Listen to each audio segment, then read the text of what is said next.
You think you know what power looked like in ancient empires? Tomorrow you could wake up to discover that the most influential people in Byzantine history weren't emperors or generals, but men who had been deliberately mutilated as children to serve in positions so secretive that even mentioning them could cost you your life. The Byzantine Empire didn't just conquer territory, it built an entire system of control around individuals whose very existence challenged everything we think we know about gender, power, and forbidden desire. Welcome to the hidden world of Byzantine eunuchs, where castrated men wielded more influence than kings and guarded secrets so dangerous they were buried for over 1,000 years. I've spent months digging through Byzantine court records, archaeological evidence from Constantinople, and imperial documents that most historians avoid discussing. What I've discovered will fundamentally change how you view medieval power structures and make you question everything you thought you knew about the Byzantine Empire. Here's what most people don't realize. We're about to journey through 4 levels of Byzantine horror that escalated throughout the empire's 1,000-year reign. From the systematic creation of palace eunuchs, through brutal childhood procedures to the forbidden relationships that determined imperial succession. We'll expose how these castrated courtiers became the true puppet masters of Byzantium, manipulating emperors and controlling access to the most guarded women in the empire. You'll discover why eunuchs were considered the perfect guardians for imperial harems, and the twisted logic that made their mutilation a pathway to unimaginable power. But wait, it gets darker. All of this operated under a religious system that simultaneously condemned and celebrated these practices, creating a Byzantine world where the most holy and most sinful existed in the same palaces, often in the same bodies. We'll reveal how eunuch networks stretched across the known world, creating an invisible empire within the empire that lasted longer than Rome itself. Let's start with the most calculated cruelty in Byzantine history: the systematic transformation of children into palace servants through procedures that redefined the meaning of survival. The imperial workshop operated like a precision factory, except the raw materials were living boys and the finished products were broken men, designed to serve power for the rest of their lives. Picture this scene from Constantinople in 847 CE. The morning bells of Hagia Sophia ring across the imperial district while, in a stone chamber beneath the great palace, 3 physicians prepare their instruments with the methodical precision of craftsmen. But these aren't healing tools. They're designed to ensure that healthy 8-year-old boys will never become men. The selection process began months earlier in the provinces. Imperial agents didn't randomly grab children from streets like some barbaric raid. This was systematic, calculated, scientific in its precision. They looked for specific qualities that would create the perfect palace eunuch. Intelligence was essential. These boys would need to master languages, mathematics, theology, and court protocol. Physical beauty mattered because they would represent imperial prestige. Most importantly, they needed to come from families without political connections, children who could disappear without causing diplomatic incidents. Here's what most people don't understand about the Byzantine approach to creating eunuchs. This wasn't crude butchery performed by ignorant barbaric tribes. The Byzantines had perfected these procedures over centuries, developing techniques that maximize survival rates while ensuring complete effectiveness. They understood anatomy, used the finest surgical instruments, and employed the most skilled physicians in the known world. The mortality rate for Byzantine palace castrations was remarkably low, around 15 to 20%. Compare that to other regions where survival rates were often below 10%. The preparation ritual was as carefully orchestrated as the procedure itself. Boys selected for castration were brought to Constantinople months before their operations. They lived in special dormitories within the palace complex, eating carefully controlled diets designed to strengthen their bodies for the ordeal ahead.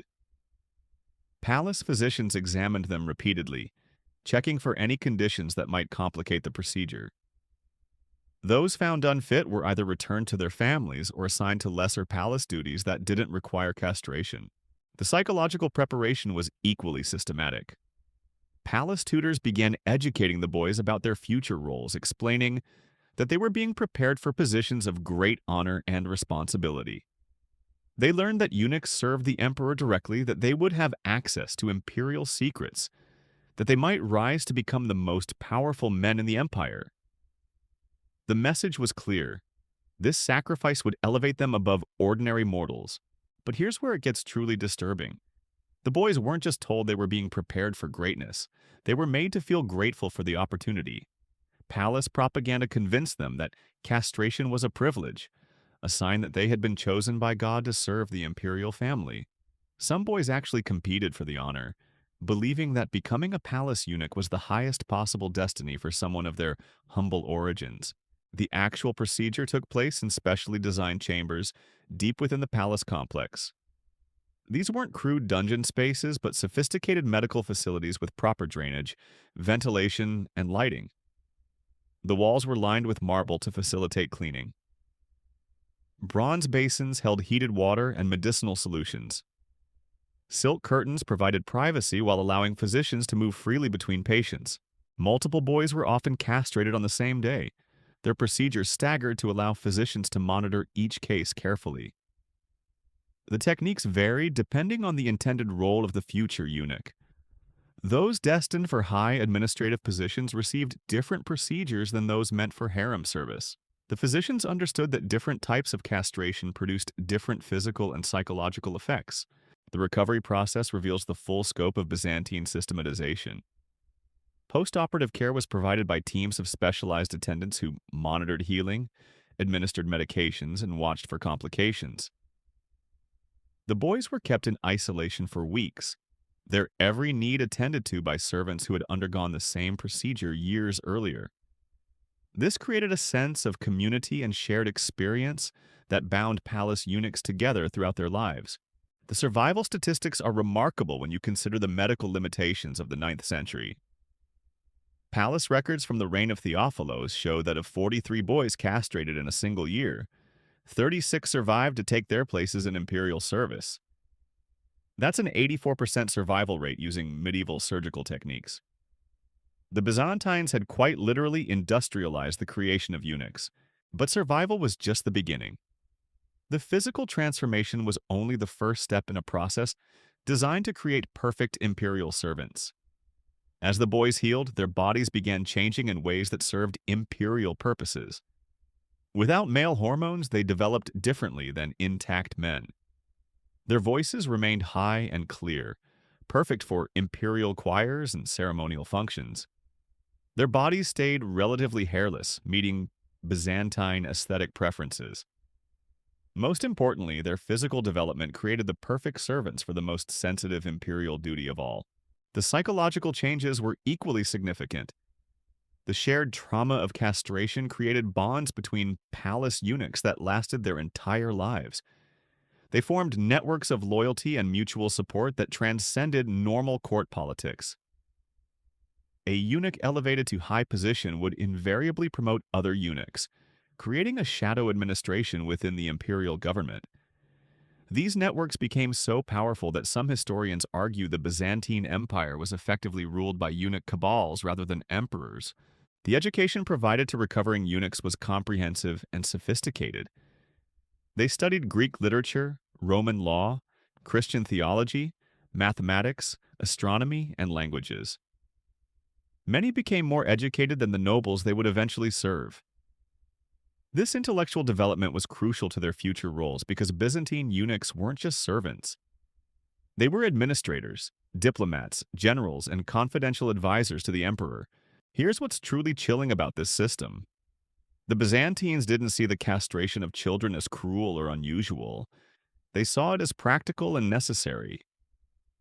Palace eunuchs were considered more trustworthy than intact men because they couldn't father dynasties that might challenge imperial power.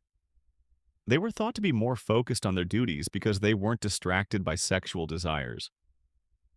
Most importantly, they could be trusted with access to imperial women because they posed no reproductive threat to imperial bloodlines. The religious justification for these practices reveals the twisted logic of Byzantine Christianity. Church fathers argued that voluntary castration was a form of spiritual purification, following Christ's teaching about becoming eunuchs for the kingdom of heaven. Of course, the boys selected for palace service had no choice in the matter, but theologians developed elaborate arguments about divine providence and God's plan for their lives. The church that condemned violence simultaneously blessed the systematic mutilation of children in service to imperial power. The scale of this system is staggering when you examine palace records across Byzantine history. Conservative estimates suggest that over 30,000 boys were castrated for imperial service during the empire's thousand-year existence. That's 30,000 children systematically mutilated to serve the whims of Byzantine emperors. Each one represented a family destroyed, a life altered, a human being transformed into a tool of imperial policy. But the creation of palace eunuchs was just the foundation of a much larger system. These castrated children would grow up to become the guardians of the empire's most forbidden spaces, the keepers of secrets that could topple dynasties, and the controllers of access to power itself. Their real influence wouldn't come from their administrative skills or their loyalty to the emperor. It would come from their unique position as the only men allowed into the imperial harem, where they would witness and orchestrate the intimate politics that truly determined who ruled Byzantium. The systematic creation of palace eunuchs through calculated childhood mutilation was horrific enough, but it was merely the first step in constructing the most sophisticated system of sexual and political control in medieval history. These broken boys would become the puppet masters of an empire, wielding power through their access to the one space in Byzantium where real decisions were made, the forbidden world of the imperial harem. The imperial harem wasn't just the emperor's bedroom. It was the nerve center of Byzantine power where political alliances were forged, succession crises were orchestrated, and the fate of millions was decided by women who officially didn't exist. And the only men allowed inside this forbidden world were the castrated servants who had sacrificed their manhood for access to the most dangerous secrets in the empire. Picture the scene in the women's quarters of the Great Palace in 963 CE. Behind doors guarded by armed eunuchs, Empress Theophano paces across marble floors while her personal attendant, the eunuch Basil Lekapenos, whispers urgent intelligence about a brewing conspiracy. The emperor believes he's safely hunting in Anatolia, unaware that his wife and her castrated confidant are orchestrating his downfall. This wasn't unusual palace intrigue. This was standard operating procedure in a system where eunuchs served as the crucial link between the world of men and the forbidden realm of imperial women. Here's what most people don't realize about Byzantine harems. They weren't pleasure palaces filled with dancing girls and flowing wine. They were sophisticated political institutions where the empire's most important decisions were made by women who wielded enormous influence while remaining officially invisible. The empress, the emperor's mother, his sisters, daughters, and female relatives controlled vast networks of patronage, influenced imperial appointments, and shaped foreign policy. But they couldn't interact directly with male officials or foreign ambassadors. They needed intermediaries who could move freely between the male and female worlds of the palace. They needed eunuchs. The physical layout of the imperial women's quarters reveals the complex system of control and access that governed Byzantine court life.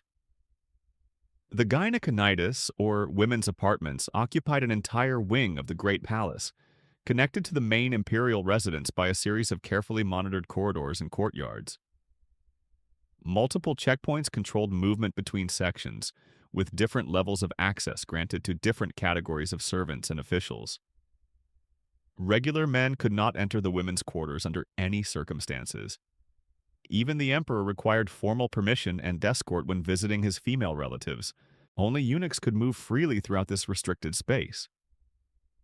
Their castration served as the ultimate security clearance, guaranteeing that they posed no sexual threat to imperial women, while allowing them to conduct the business that kept the empire functioning. They carried messages between the empress and male officials. They negotiated marriages and political alliances. They managed the vast household staffs that served imperial women. Most importantly, they served as the eyes and ears of women who needed to know everything happening in the masculine world of Byzantine politics. The power dynamics within the harem created opportunities for eunuchs that would have been impossible in any other context. Unlike intact men, who were seen as potential threats to imperial bloodlines, eunuchs could develop intimate relationships with imperial women based on trust and shared interests, rather than sexual tension. Empresses relied on their eunuch advisors for political counsel, emotional support, and practical assistance in ways that would have been scandalous with intact men. Consider the career of John the Orphan Atrophos, perhaps the most powerful eunuch in Byzantine history. Castrated as a child and assigned to serve in the women's quarters, he developed a close relationship with Empress Zoe Porphyrogenita that eventually made him the de facto ruler of the Byzantine Empire. When Zoe became empress in her own right, she appointed John as her chief minister, effectively making a castrated former harem servant the most powerful man in the known world. His influence stemmed directly from his unique position as a man who could be trusted completely by imperial women. The intelligence networks that operated through the harem system were staggeringly sophisticated.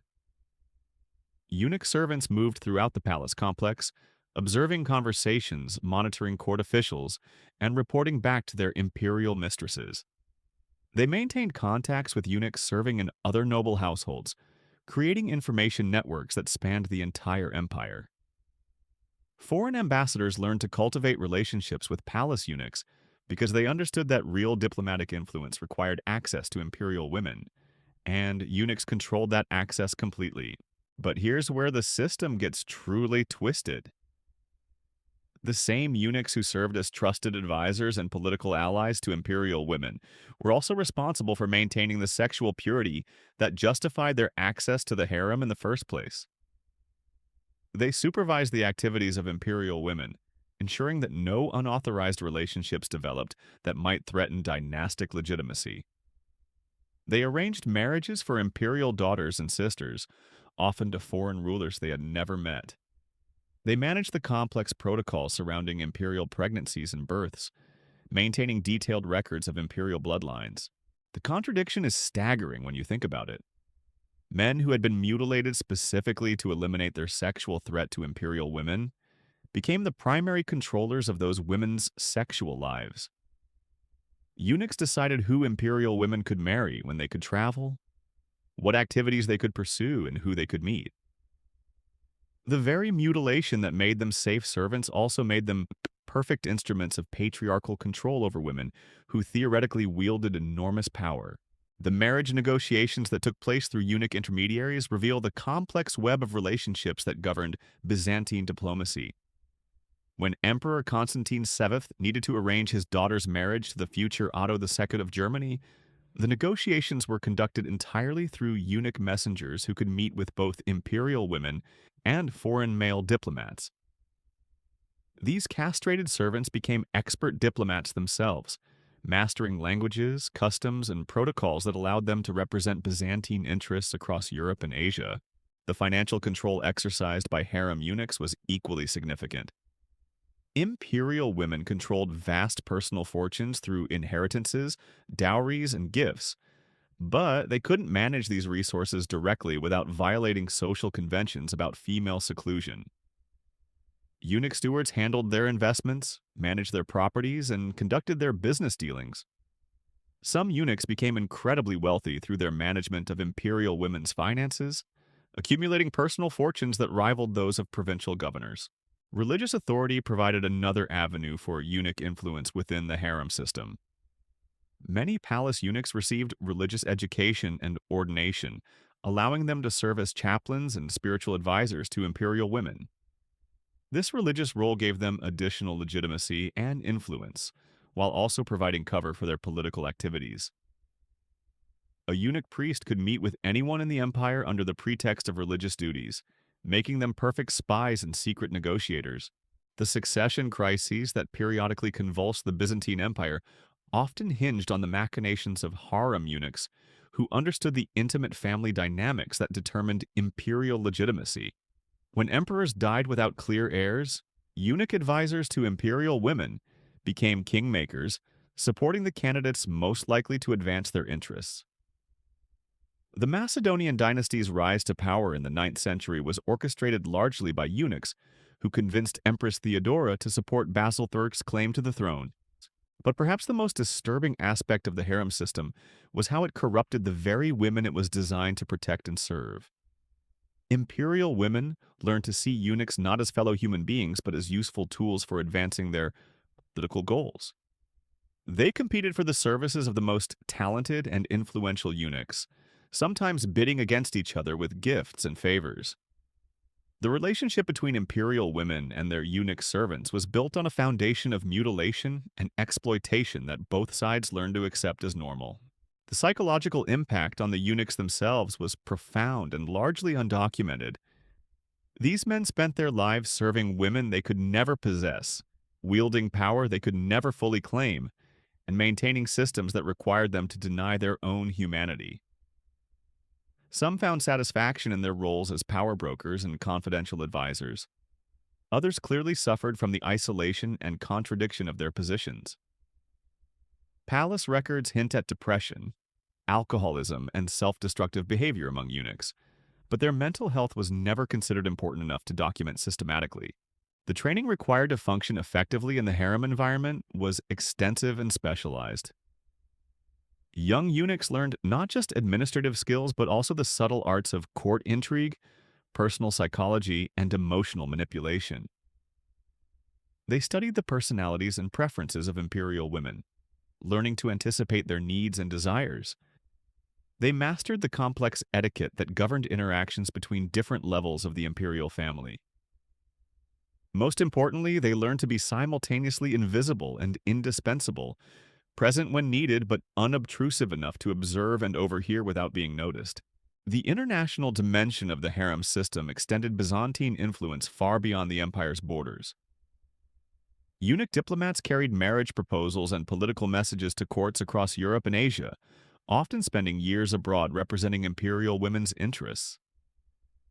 Some established permanent diplomatic residences in foreign capitals, creating networks of Byzantine influence that operated independently of official government channels. These eunuch ambassadors became cultural bridges, introducing Byzantine customs and ideas to foreign courts while reporting back on political developments that might affect imperial interests. But the most closely guarded secret of the Byzantine harem system was something that challenges our fundamental understanding of these relationships. Behind the official narrative of eunuchs as sexless servants lay a more complex reality of forbidden desires, secret relationships, and carefully concealed intimacies that would have destroyed the entire system if they had ever been publicly acknowledged. The forbidden relationships that developed within the imperial harem weren't just political alliances or friendships. They were intimate connections that defied every assumption about eunuch sexuality and challenged the very foundations of Byzantine social order. What happened behind those marble walls wasn't just conversation and conspiracy, it was a complex web of desire, manipulation, and emotional dependency that made a mockery of the castration that was supposed to eliminate such complications entirely. The official Byzantine position was crystal clear. Eunuchs were sexless beings, their castration having eliminated not just their ability to reproduce, but their capacity for sexual desire altogether. This assumption justified their access to imperial women and formed the theological basis for their trusted positions. But palace records, personal letters, and architectural evidence tell a very different story. These supposedly sexless servants were engaging in relationships that would have scandalized the empire if they had ever become public knowledge.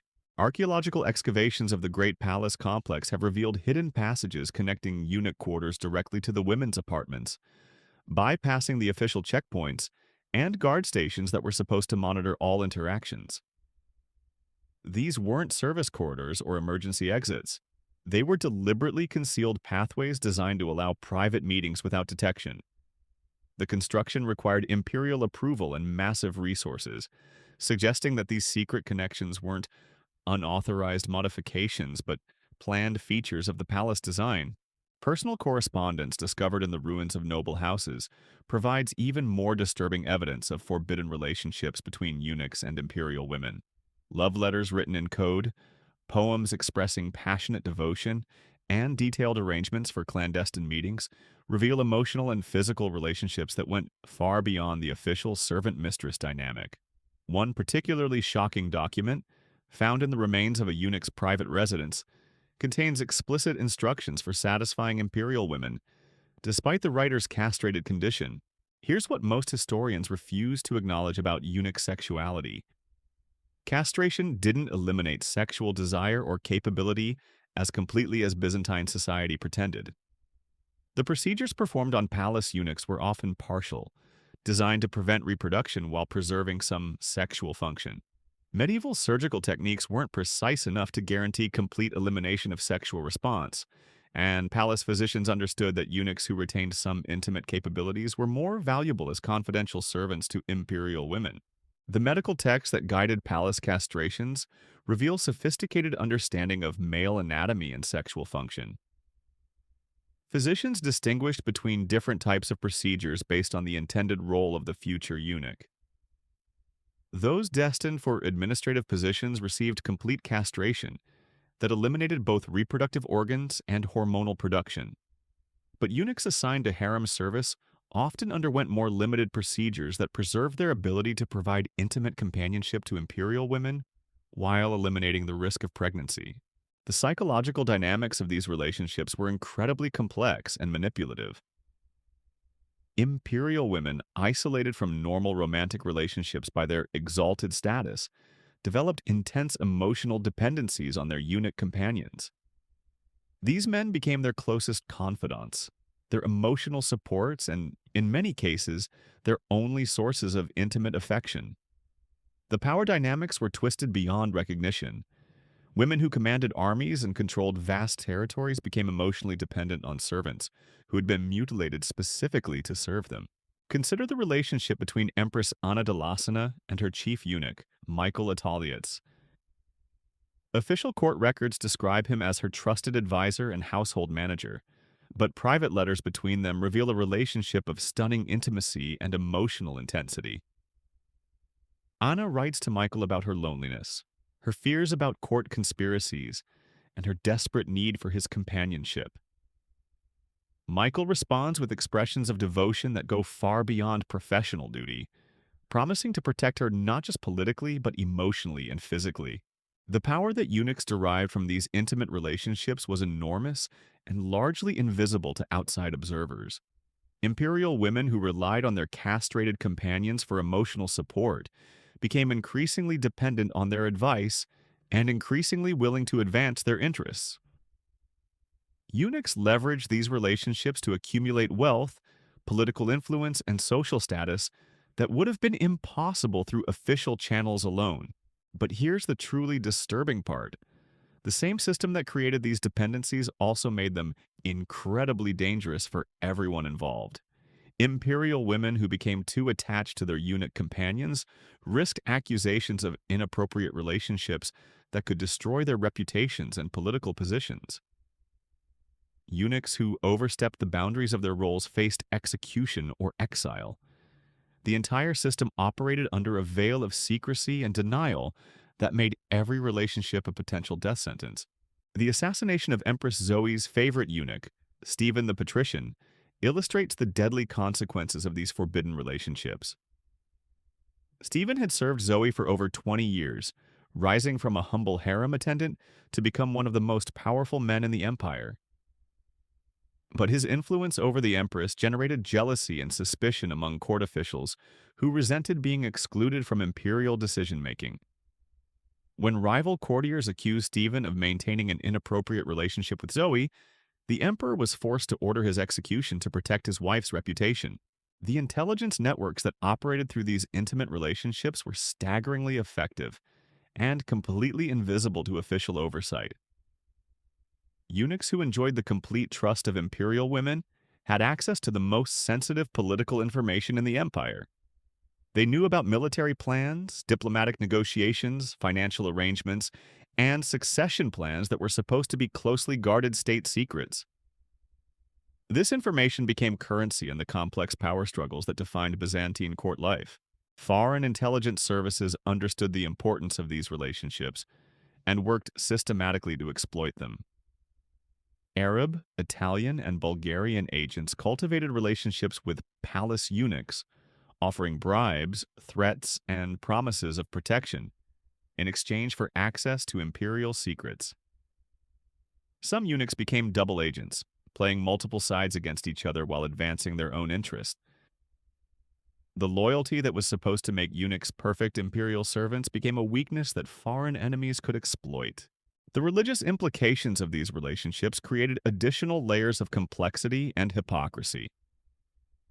The Byzantine Church officially condemned all sexual relationships outside marriage, while simultaneously blessing the castration that was supposed to eliminate such temptations. But when rumors surfaced about inappropriate relationships between eunuchs and imperial women, church authorities found themselves in an impossible position. Investigating these accusations meant acknowledging that the castration system didn't work as advertised. Ignoring them meant tolerating behavior that violated fundamental Christian teachings. Some bishops developed elaborate theological justifications for eunuch relationships that pushed the boundaries of Christian doctrine to their breaking point. They argued that castrated men couldn't engage in true sexual sin because they lacked the physical capacity for complete intimate acts. They suggested that emotional relationships between eunuchs and imperial women were actually pure forms of spiritual love that transcended physical desire. These arguments convinced no one, but they provided cover for a system that everyone understood was necessary for imperial administration. The economic dimensions of these relationships reveal another layer of exploitation and dependency.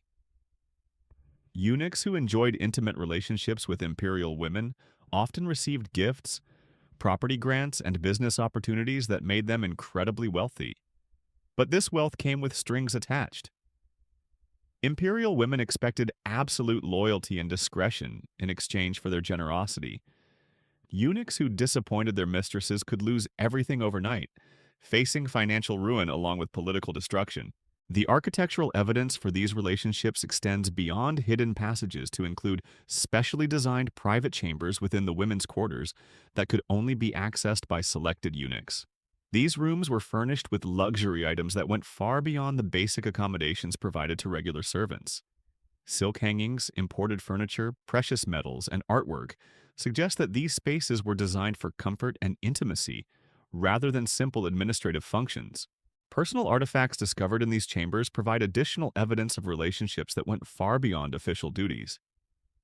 Jewelry clearly designed for men, intimate garments, cosmetics, and even contraceptive devices suggest that these supposedly sexless servants were engaging in activities that would have scandalized Byzantine society if they had been discovered at the time. The succession crises that periodically convulsed the Byzantine Empire often hinged on the secret relationships between eunuchs and imperial women. When emperors died without clear heirs, the eunuchs who enjoyed intimate relationships with imperial women became kingmakers, supporting candidates who would protect their positions and interests. The Macedonian dynasty's grip on power lasted for 2 centuries, partly because of the loyalty networks that developed between imperial women and their eunuch companions.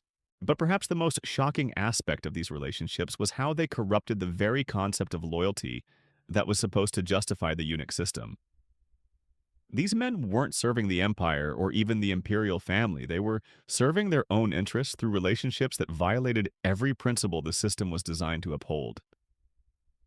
The castration that was supposed to create perfect servants actually created perfect manipulators who used their access to the most powerful women in the empire to advance their own agendas.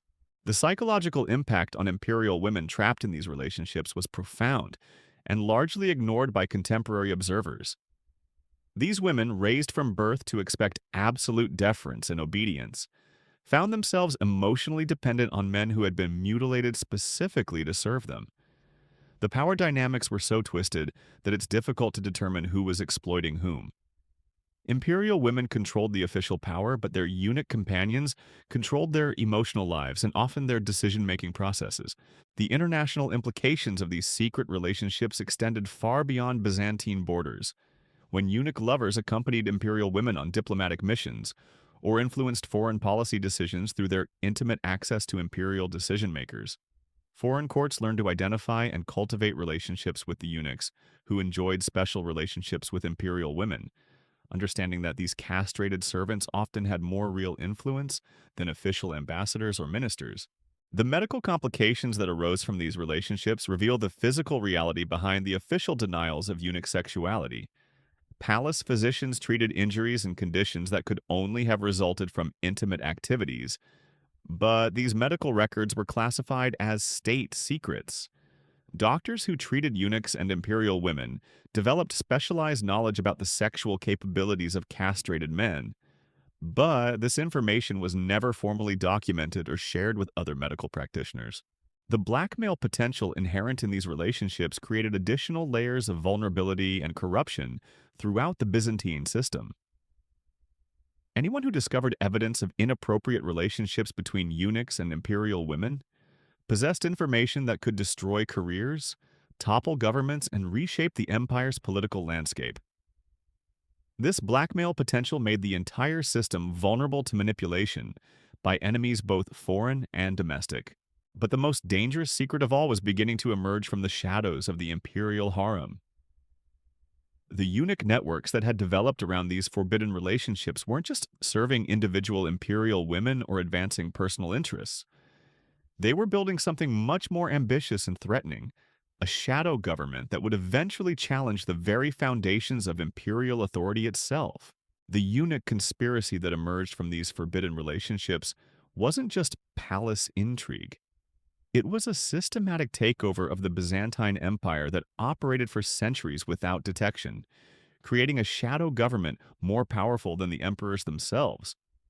By the 11th century, castrated servants weren't just serving imperial women or managing household affairs. They were controlling the empire's finances, commanding its armies, and determining its foreign policy through networks of loyalty that transcended traditional political boundaries. The scope of eunuch influence becomes clear when you examine the administrative records from Emperor Constantine's reign. Of the 43 highest positions in imperial government, 31 were held by eunuchs. These weren't ceremonial appointments or honorary titles. These were the men who controlled tax collection, military strategy, diplomatic relations, and judicial decisions. The Byzantine Empire had become a eunuch state in everything but name, ruled by men who owed their positions to childhood mutilation rather than noble birth or military achievement. But here's what makes this conspiracy truly chilling. The eunuch networks that controlled Byzantine government operated according to their own rules and priorities, often in direct contradiction to official imperial policy.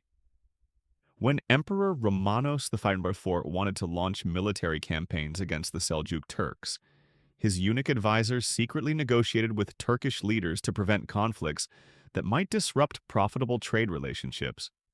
When empresses sought to arrange marriages for their daughters, eunuch intermediaries manipulated negotiations to advance their own diplomatic agenda rather than imperial interests. The financial control exercised by these eunuch networks was staggering in its scope and sophistication.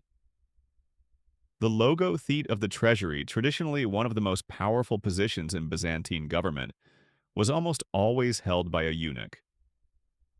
These castrated financial administrators controlled not just government revenues, but also the personal fortunes of imperial families, noble houses, and religious institutions. They could make or destroy anyone in the empire simply by manipulating access to credit, investment opportunities, or tax assessments. Consider the career of Nikephoros Logothetes, a eunuch who served as chief financial minister under 3 different emperors. Official records show him as a loyal servant implementing imperial fiscal policy, but private correspondence reveals a different reality. Nikephoros was systematically redirecting imperial revenues to fund his own network of eunuch administrators, purchasing loyalty through salaries and bonuses that exceeded those paid to legitimate government officials. He created parallel administrative structures that answered to him rather than the emperor, effectively establishing a government within the government. The military implications of eunuch control were equally disturbing. Byzantine armies were increasingly commanded by castrated generals who owed their positions to palace connections rather than battlefield experience. These eunuch commanders understood that their survival depended on maintaining the political system that had elevated them, not on defending the empire's territorial integrity. When military crises arose, eunuch generals often prioritized protecting their own positions over achieving strategic objectives. The Battle of Manzikert in 1071 provides the most devastating example of how eunuch priorities undermined imperial security. Emperor Romanus IV led a massive army against the Seljuk Turks, but his eunuch advisors had secretly negotiated with Turkish leaders to ensure a Byzantine defeat that would discredit the emperor and strengthen their own positions. The catastrophic loss that opened Anatolia to Turkish conquest wasn't the result of military incompetence or strategic miscalculation. It was the product of deliberate sabotage by eunuch officials who valued their political survival over imperial victory. The intelligence networks that supported eunuch control extended throughout the known world, creating an invisible empire that operated independently of official diplomatic channels. Eunuch agents maintained contacts in Arab capitals, Italian city-states, and Balkan kingdoms, trading imperial secrets for information and influence that served their own agenda. These networks were so sophisticated that foreign rulers often found it more effective to negotiate with eunuch representatives than with official Byzantine ambassadors. The recruitment methods used to expand these eunuch networks reveal the systematic nature of their conspiracy. Senior eunuchs didn't just promote other castrated men to positions of authority. They actively encouraged the castration of promising young men from noble families, using their influence to convince parents that mutilating their sons would guarantee political advancement. The practice became so common that Byzantine noble houses began castrating their own children voluntarily, seeing it as an investment in their family's future rather than a sacrifice. The religious dimension of eunuch control was perhaps the most insidious aspect of their conspiracy. Many high-ranking eunuchs pursued ecclesiastical careers, rising to become bishops, patriarchs, and abbots who wielded enormous spiritual authority alongside their political power. These castrated clergymen used their religious positions to legitimize eunuch rule, developing theological arguments that portrayed their networks as divinely ordained rather than politically constructed. Patriarch Michael Kerolarios, one of the most powerful religious figures in Byzantine history, was a eunuch who used his position to advance the interests of his castrated colleagues throughout the empire. He appointed eunuchs to key ecclesiastical positions, granted them control over monastery revenues, and used church resources to fund their political activities. Under his leadership, the Byzantine Church became another tool of eunuch control, rather than an independent institution serving imperial interests. The economic warfare conducted by eunuch networks against their political rivals was systematic and ruthless. They used their control over government finances to destroy anyone who threatened their authority, manipulating tax assessments, blocking trade licenses, and freezing assets until their enemies submitted or fled the empire. Noble families that had served imperial interests for generations found themselves bankrupted overnight by eunuch administrators who viewed traditional aristocracy as competition for imperial favor. The case of the Skleros family illustrates the devastating effectiveness of eunuch economic warfare. This ancient noble house had produced generals, admirals, and provincial governors for over 2 centuries, serving imperial interests with distinction and loyalty. But when they opposed the appointment of a eunuch to command the Anatolian armies, eunuch financial administrators systematically destroyed their economic base. Tax assessments on Skleros properties increased by 500%. Business licenses were revoked. Credit was denied. Within 5 years, one of Byzantium's most powerful families had been reduced to poverty and political irrelevance. The propaganda systems developed by eunuch networks were remarkably sophisticated for their time, using art, literature, and religious ceremony to normalize their authority and discredit their opponents. They commissioned artworks that portrayed eunuchs as wise advisors and faithful servants, while depicting intact men as dangerous and untrustworthy. They funded writers who produced histories emphasizing eunuch contributions to imperial success while minimizing the achievements of traditional nobles and military commanders. The architectural projects sponsored by eunuch networks served both practical and symbolic purposes, creating physical spaces that reinforced their authority while providing secure locations for their secret activities. The Monastery of Studios, rebuilt with eunuch funding, became a center for castrated clergy who used their religious authority to support eunuch political interests. The new sections of the Great Palace complex, designed by eunuch architects, included hidden chambers and secret passages that facilitated their clandestine meetings and activities. The international recognition achieved by eunuch networks was perhaps their greatest triumph, as foreign rulers began treating them as the true representatives of Byzantine power rather than the emperors they supposedly served. Arab caliphs negotiated directly with eunuch administrators, understanding that these castrated officials often had more real authority than imperial appointees. Italian merchants established trade relationships with eunuch financial controllers, recognizing that their business success depended on eunuch approval rather than imperial favor. The succession manipulations orchestrated by eunuch networks reveal the ultimate scope of their conspiracy. They didn't just influence imperial policy or control government administration. They determined who would rule the Byzantine Empire itself, supporting candidates who would protect their interests while opposing those who threatened their authority. The frequent succession crises that plagued 11th century Byzantium weren't signs of imperial weakness. They were the results of eunuch power struggles that prioritized their own survival over imperial stability. The psychological warfare employed by eunuch networks against their opponents was subtle but devastating, using their intimate knowledge of palace politics and personal relationships to destroy rivals through carefully orchestrated scandals and accusations. They understood that in Byzantine society, reputation was more important than reality, and they became masters at manipulating public perception to advance their agenda while discrediting their enemies. But perhaps the most disturbing aspect of the eunuch conspiracy was how completely it corrupted the very concept of imperial service that was supposed to justify their positions. These men weren't serving the emperor or the empire. They were serving themselves through a system that had transformed childhood mutilation into a pathway to absolute power. The castration that was supposed to create perfect servants had actually created perfect conspirators who used their trusted positions to subvert the very system they were meant to protect. The technological innovations developed by eunuch networks to maintain their control included sophisticated communication systems that allowed rapid coordination across vast distances, financial instruments that facilitated their economic manipulation, and architectural techniques that created secure spaces for their secret activities. They were essentially building the infrastructure of conspiracy, creating tools and methods that would allow their networks to survive changes in imperial leadership and adapt to new political circumstances. The cultural transformation brought about by eunuch control was profound and lasting, as Byzantine society gradually accepted the idea that castrated men were naturally superior administrators, diplomats, and advisors. This cultural shift made their conspiracy largely invisible to contemporary observers, who saw eunuch dominance as natural and appropriate rather than the result of systematic manipulation and control.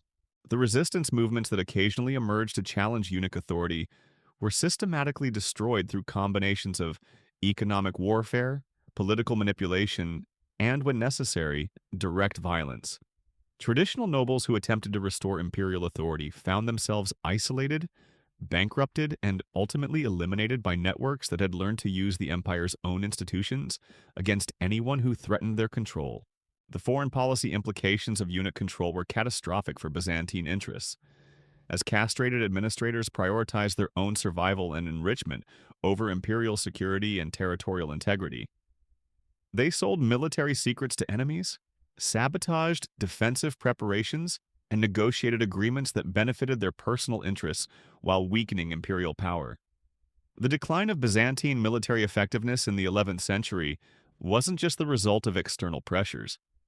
It was the product of internal sabotage by officials who valued their own positions over imperial victory. But the eunuch conspiracy was about to face its greatest challenge, not from the external enemies or internal resistance, but from the very success that had made it so powerful. The networks of castrated officials that had dominated Byzantine government for centuries were beginning to fracture under the weight of their own ambitions, creating conflicts and rivalries that would ultimately expose the secret empire they had built within the empire and bring their thousand-year reign of hidden power to a spectacular and violent end. The collapse of the eunuch empire began with something no amount of castration could eliminate: human greed and the inevitable betrayal that follows absolute power. By 1070, the shadow government that had controlled Byzantium for centuries was tearing itself apart as rival eunuch factions fought for supremacy. with a viciousness that made imperial succession crises look like polite disagreements. The fractures started with the death of Constantine Lycaudes, the most powerful eunuch in Byzantine history. For 30 years, he had maintained unity among the castrated administrators through a careful balance of threats, bribes, and shared profits from their systematic looting of imperial resources.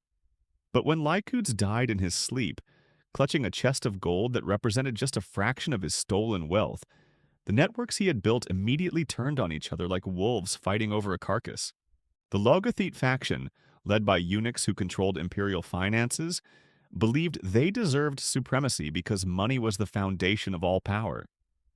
The military faction, composed of castrated generals and their supporters, argued that their control of imperial armies made them the natural heirs to Lycaudes' authority.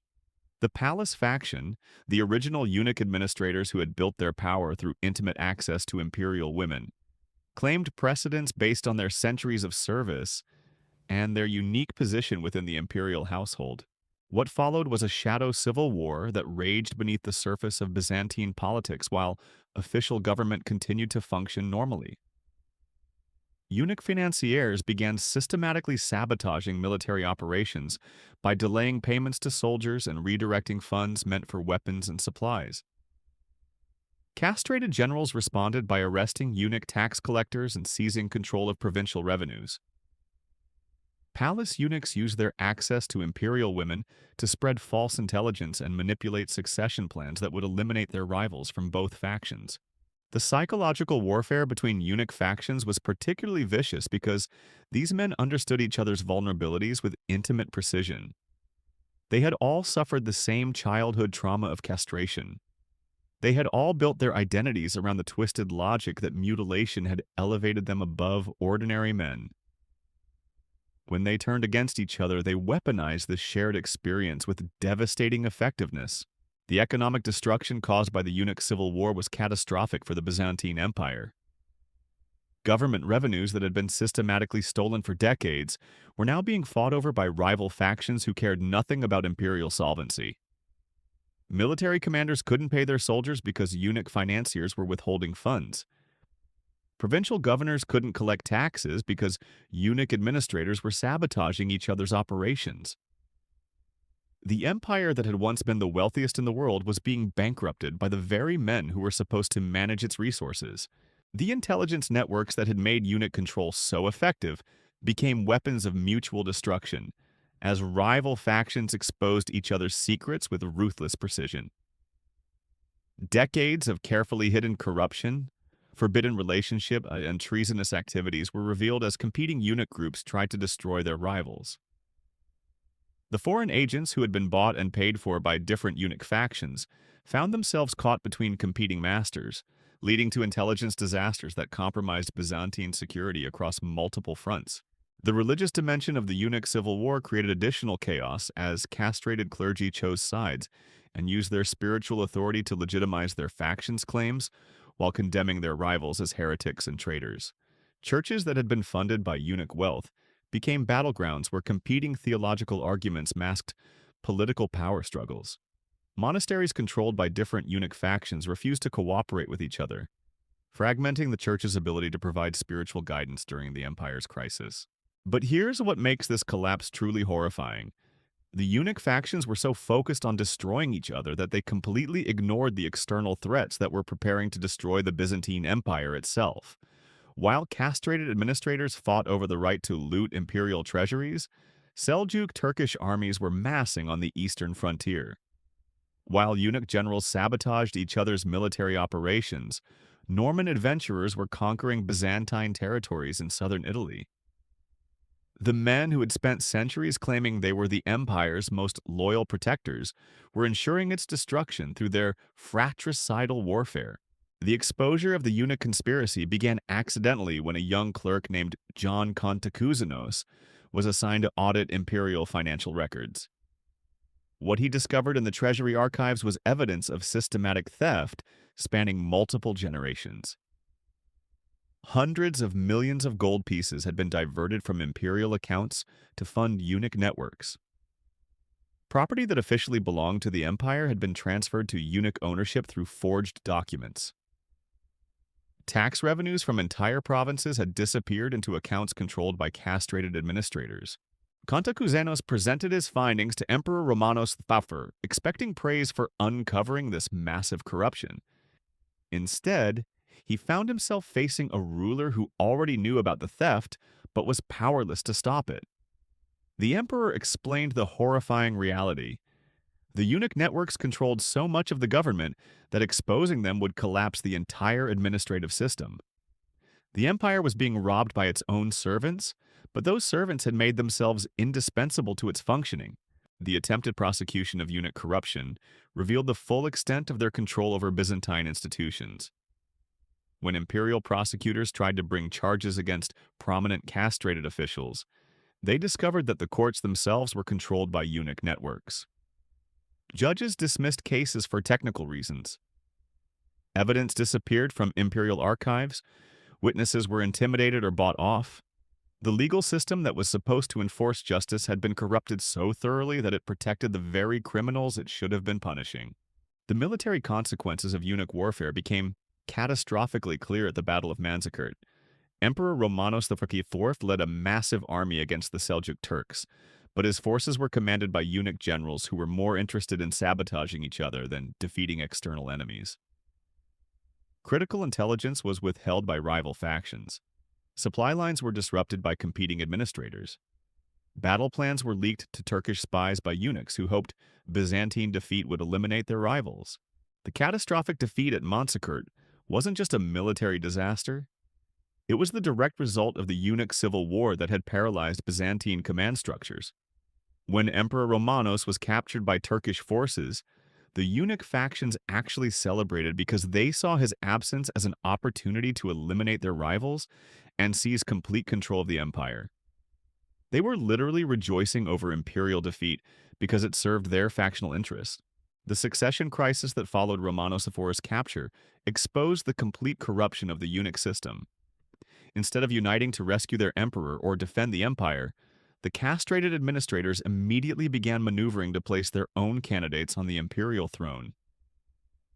Each faction supported different claimants, leading to a three-way civil war that further weakened Byzantine defenses, while Turkish armies conquered Anatolia virtually unopposed. The foreign intelligence services that had been cultivating relationships with eunuch networks suddenly found themselves with unprecedented access to Byzantine state secrets, as rival factions tried to buy external support for their internal power struggles. Arab agents received detailed information about Byzantine military capabilities. Italian merchants obtained trade secrets that had been closely guarded for centuries. Bulgarian diplomats learned about internal political divisions that they could exploit for their own territorial ambitions. The economic collapse accelerated as eunuch factions liquidated imperial assets to fund their warfare against each other. Ancient treasures accumulated over centuries were sold to foreign buyers. Strategic territories were mortgaged to Italian bankers. Even the imperial regalia, the crown jewels that symbolized Byzantine authority, were pawned to raise cash for factional armies.